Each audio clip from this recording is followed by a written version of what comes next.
राष्ट्रवादी काँग्रेसला मंत्रिपद नाहीच. कॅबिनेट मंत्रिपदासाठी राष्ट्रवादीचा हट्ट.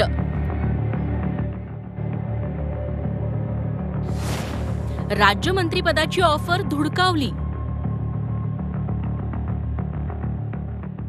मैं नरेंद्र दामोदरदास मोदी.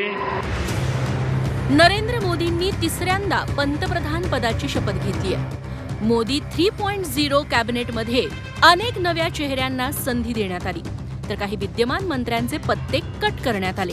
महाराष्ट्रातून मोदी सरकारमध्ये 6 मंत्र्यांनी शपथ घेतली. मात्र चर्चा होतीये ती अजित पवारांच्या राष्ट्रवादी काँग्रेसची. नुकत्याच झालेल्या लोकसभा निवडणुकीत अजित पवारांच्या राष्ट्रवादीला फक्त 1 जागा जिंकता आली.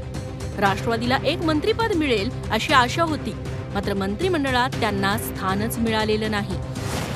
खरं तर राष्ट्रवादीला स्वतंत्र कार्यभार असलेले केंद्रीय राज्यमंत्रीपद देण्याची ऑफर पंतप्रधान नरेंद्र मोदींनी दिली होती. मात्र राष्ट्रवादी अजित पवार गट कॅबिनेट मंत्रिपदासाठी अडून बसला. प्रफुल्ल पटेल यांनी आधी कॅबिनेट मंत्रिपद भूषवलंय, त्यामुळे आता राज्यमंत्रीपद स्वीकारणं योग्य होणार नाही अशी भूमिका राष्ट्रवादीनं घेतली. राज्यमंत्री स्वतंत्र प्रभार अशा प्रकारे ही जागा त्यांना देण्यात आली होती, परंतु त्यांचा आग्रह असा होता की आमच्याकडनं श्री प्रफुल्ल पटेल यांचं नाव फायनल आहे आणि ते आधी मंत्री राहिलेले आहेत, त्यामुळे त्यांना आम्हाला राज्यमंत्री स्वतंत्र प्रभार हे करता येणार नाही. पण मला विश्वास आहे की भविष्यामध्ये जेव्हाही एक्सपान्शन होईल त्यावेळी निश्चितपणे त्यांचा विचार त्या ठिकाणी होईल.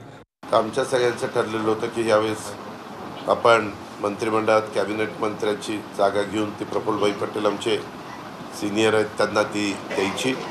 आम्ही त्यांना सांगितलं की आम्हाला द्यायचं असेल तर आपण कॅबिनेट मंत्रिपद द्यावं, नाहीतर आमची थांबण्याची देखील तयारी आहे. थांबून आम्ही NDAला पाठिंबा देऊ. आम्ही म्हणजे दुसरं काही आमच्या मनात वेगळं काही नाही आहे. राष्ट्रवादी काँग्रेसचा मंत्रिमंडळात समावेश होणार नसल्याची बातमी येताच दिल्लीत घडामोडींना वेग आला. खासदार सुनील तटकरे यांच्या निवासस्थानी झालेल्या बैठकीत प्रफुल्ल पटेल आणि तटकरेंमध्ये खडाजंगी झाल्याची माहिती सूत्रांनी दिली आहे. मात्र राष्ट्रवादीत कोणताही वाद नसल्याचं प्रफुल्ल पटेलांनी स्पष्ट केलं. एवढं काही आमच्या पक्षामध्ये काही रिफ्ट आहे, तटकरे वर्सेस प्रफुल्ल पटेल, हे ते सगळं काही गोष्टी आता तटकरे येतील, आले आता येतील, काही मिनिटांमध्येच येतील. आम्ही सगळे एकत्रच होतो. काही कुठलाही निर्णय माझ्या नावाचा निर्णय आमच्या पक्षांनी एकमताने सर्वांनी बसूनच ठरवला होता. शिवसेना शिंदे गटाचे 7 खासदार निवडून आलेले असताना प्रतापराव जाधवांच्या रूपानं 1 कॅबिनेट मंत्रिपद देण्यात आले. याउलट राष्ट्रवादी काँग्रेस अजित पवार गटानं लोकसभेच्या 5 जागा लढवल्या होत्या. आपल्या कोट्यातून 1 जागा रासपच्या महादेव जानकरांना दिली होती. त्यापैकी सुनील तटकरेंच्या रूपानं रायगडची केवळ 1च जागा राष्ट्रवादीला जिंकता आली. आता केंद्रात मंत्रिपदाची संधी हुकल्यानं राष्ट्रवादीचं काय होणार याची चर्चा दिल्लीपासून गल्लीपर्यंत रंगली आहे. ब्युरो रिपोर्ट, झी 24 तास.